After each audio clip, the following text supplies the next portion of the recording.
Qual o maior desafio que você teve? Bom, eu vou dizer que desafios a gente tem quanto mais a gente atende pacientes diferentes e por indicações, né, e por pastas lotadas de receita, a gente vai ter desafio. Então, o desafio eu vou dizer para você que está aí e para quem me perguntou que eu tenho todos os dias. Só que eu não tenho medo de nenhum deles, porque eu sei qual é o método que eu sigo e eu sei chegar lá em qualquer caso dermatológico. Então, quando você tem um passo a passo que você sabe seguir, quando você tem segurança no que você faz e quando você tem prática e conhecimento, você não tem medo de desafios. Pelo contrário, você quer cada vez mais ter desafios, porque é através desses desafios que eu vou trazer novidade para você que está aí do outro lado. Então, você aí não tenha medo de desafios. E desafios são todos os dias de consultas de primeira vez, é um novo desafio. Agora, o maior desafio que eu tive, vou falar e confessar aqui para vocês, em particular, foi com a minha gata. Eu tenho uma gata, uma felina persa que eu ganhei. Essa felina, ela veio de uma senhora que contraiu uma neoplasia e foi a óbito. E a família não gostava de felinos e essa senhora deixou, um pouquinho antes do óbito, a pessoa que ela comprou esse felino, que é a minha gata, né? E deixou essa pessoa do gatil para devolver esse gato para o gatil, já que a família não queria. Num primeiro momento, o gatil deixou esse gato, essa minha felina, numa casa com 5 cães. Esse gato ficou preso por 3 meses dentro de um quarto fechado, por estresse, né? Você imagina um felino no meio de vários animais de grande porte, pastor, golden, numa casa. E esse gato ficou nesse quarto fechado por 3 meses. Depois, essa pessoa viu que esse gato estava sofrendo por não ter uma vida livre e resolveu doar esse felino. E aí, essa pessoa me conhecia e perguntou se eu queria esse felino. Aí ligou para o pessoal do Gatil, né? Me apresentou também, viu que eu era veterinária e perguntou se eu queria. Eu falei, tudo bem, vou lá buscar, porque eu já tinha um felino também. Eu falei, vai fazer companhia pro meu felino. Aí eu fui buscar essa gatinha. Essa gatinha estava totalmente estressada, né? Ela bufava para a parede, ela bufava para tudo, né? Para minha cachorra, para os outros gatos, para meu filho, para mim, para a parede, para o ar, para tudo. E eu deixei ela em quarentena, mas deixando a porta aberta. Então, ao contrário das introduções, né? Quem estiver fazendo medicina felina, estiver assistindo esse vídeo, vai falar: Meu Deus, que louca! Né? Todas as introduções, todos os animais que eu tive foram de portas abertas. Então, eu faço uma delimitação, uma grade, né? Mas uma grade vazada, onde um possa cheirar o outro, um possa sentir o cheiro do outro e saber que o outro está ali presente. E na hora que um quiser pular, ou quiser passar essa grade que ela é baixa, fiquem à vontade, se sintam bem na própria matilha. Mas para você adaptar um animal para a matilha, eu faço essa adaptação toda vez que eu introduzo um pet novo na minha casa. E assim foi. Primeira semana, o meu gato já tinha pulado para lá e essa gata já tinha pulado para o outro lado. Um bufando para o outro, coloquei Feliway na minha casa.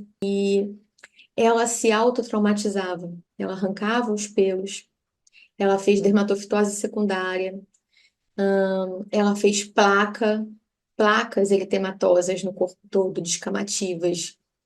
Ela fez infecção secundária bacteriana e todas as dermatopatias do mundo. Você pode imaginar que eu tentei diagnosticar essa felina que era minha. Então, esse foi o maior desafio. Não sei se porque era meu.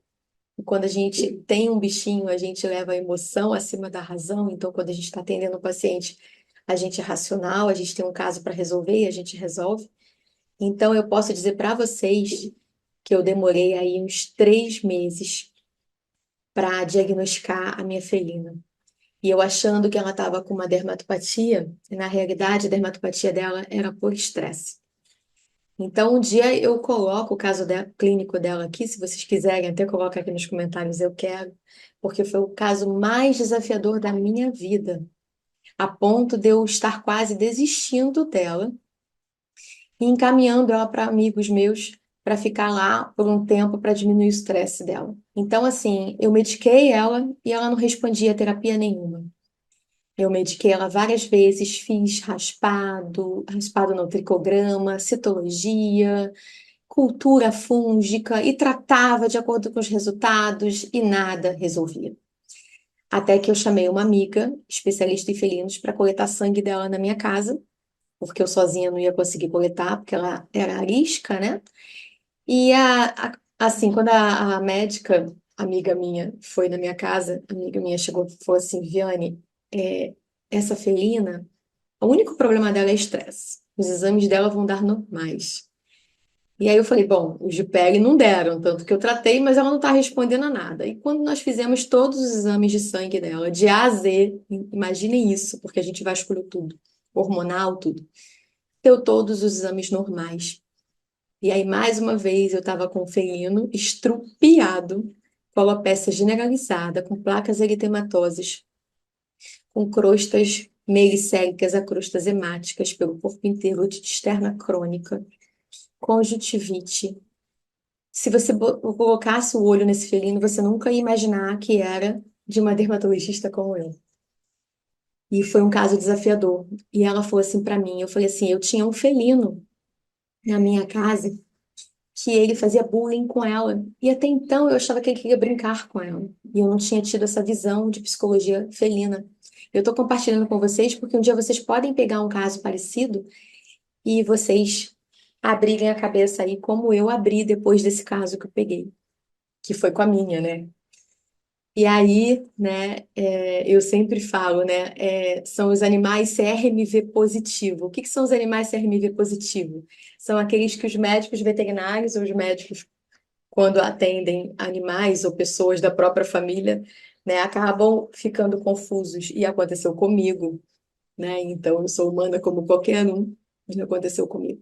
Enfim, ela chegou para mim e falou assim: Olha, o seu gato, que já estava na casa, ele se considerava o rei da casa. Então, qual foi a hierarquia da minha casa? Eu tenho uma maltês de 14 anos, depois chegou esse felino, que respeita a maltês. Depois chegou a Nininha, que respeita o Cook e a maltês. A Nininha chegou por último. Então, era a última felina da hierarquia, ou seja, a que sofria bullying. Então, ela sofreu com isso porque ela veio de um lar como rainha, onde ela era a única, foi para um lar cheio de cachorro, onde ela era praticamente estrupiada e batiam a porta arranhando e latindo, querendo matar ela dentro de um quarto fechado por 3 meses, veio para um ambiente com um gato, que para ela era uma ameaça incrível, e uma cachorrinha de 14 anos que não fazia nada, mas para ela também era uma ameaça incrível, com uma família nova. Essa somatização desse estresse sucessivo fez com que ela não respondesse a terapia nenhuma. E aí, essa minha amiga falou assim: Olha, o dia que você se mudar, vai zerar a hierarquia quando você mudar de casa. Então, o dia que você mudar de casa é como se você estivesse tirando os 3 animais e jogando para a mesma casa juntos, conhecendo o ambiente junto. E aí, o que eu fiz? Eu estava para me mudar 6 meses depois do que ela me falou. Só que eu estava vendo, mesmo medicando a felina, ela cada vez piorava mais. Então, eu já tinha arrumado 2 donos para ficar com ela se ela não melhorasse, porque ela estava parando de comer, ela estava literalmente morrendo aos poucos. E eu chorava todos os dias. E aí, né, eu vendo aquele felino daquele jeito, sabendo que o fator principal era estresse, e para você que não atende felinos e que não conhece felinos, ou que é médico veterinário, mas não tem experiência com felinos, compra um felino, o mundo é outro, é um mundo paralelo. Porque você vai entender exatamente que os felinos, eles somatizam o estresse e dão problemas renais, problemas gástricos, problemas de pele, todos os problemas do mundo, que às vezes não são a causa de base, sim o estresse. Né? E mais uma vez eu aprendi isso. Quando eu me mudei, eu antecipei, né, a minha mudança, então eu ia mudar 6 meses, eu resolvi mudar com um mês. Eu resolvi procurar apartamento com um mês. Quando eu me mudei, a chave virou. O dia da minha mudança foi tipo 13 de outubro, vou dar um exemplo. Antes do dia 13 de novembro, antes de um mês, secaram as lesões. A felina começou a repelar. Antes de 2 meses, a felina já não tinha mais lesão nenhuma e já todos os pelos primários crescendo e os pelos secundários em crescimento. Não tinha mais nada para tratar. Então, esse meu maior desafio foi tratar uma dermatopatia que tinha outra causa de base. Eu tinha uma dermatofitose, eu tinha uma foliculite secundária por estafilococcus e por Proteus mirabilis. Eu tinha todos os exames hormonais, bioquímica e hemograma normais, e um felino sob estresse com hierarquia compensatória. Quando eu fiz a mudança de ambiente, que eu zerei a hierarquia, mudou a chave. Eu entrei com Queranon Pasta oral para felinos, para repilar. E mais nada. Não tratei mais nada. E o felino tá lindo e já tá crescendo pelo. Isso foi recente, porque tem apenas 2 meses que eu me mudei, 2 meses e meio que eu me mudei, né? E a felina está ótima. Pena. Ah, ela tá aqui. Vou mostrar para vocês, só um minutinho. Olha aqui, gente. Gente, tem 2 meses e meio que eu me mudei. Olha isso aqui. Olha isso aqui, gente. Vocês estão vendo o pelinho crescendo? Parece que eu tosei ela, né? Mas não. Deixa eu botar ela aqui dentro.